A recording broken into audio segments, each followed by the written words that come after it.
कालच गावाकडून आलो आणि आज सकाळी सकाळी यांना मुंबई राजभवन बंदोबस्तासाठी निघावं लागलं. आणि माही आणि दुर्वा झोपलेले असल्यामुळे शांतच गेले, कारण की मग दोघीही परेशान करतात आणि जाऊ देत नाही. यांचा टिफिन मी बनवत होते, कारण की गाडी ना आमच्या समोरूनच जाते, तर टिफिनला थोडा वेळ भेटतो आणि मग कसं खाली मला देऊन येता येतं, यांची गाडी आल्यावर हे कॉल करतात.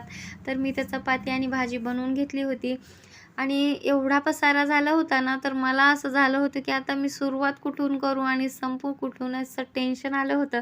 आणि 1.5 महिना एकटीनं राहायचं म्हटलं ना लेकरांना घेऊन, फार असं जीवावर येतं, नकोसं वाटतं, खूप कंटाळा येऊन जातो. आणि समोर जे नारळाचं झाड आणि सूर्य दिसतंय ना, तर लहानपणी ना आम्हाला तरी चित्र काढायचं हे शिकवलं होतं. नारळाचं झाड, घर आणि पाठीमागून सूर्य निघतो, तर त्याच्याशी काहीतरी वेगळंच कनेक्शन जाणवतं. आणि व्लॉग आवडलास तर सबस्क्राईब करा आणि भेटूया नेक्स्ट व्लॉगमध्ये. बाय.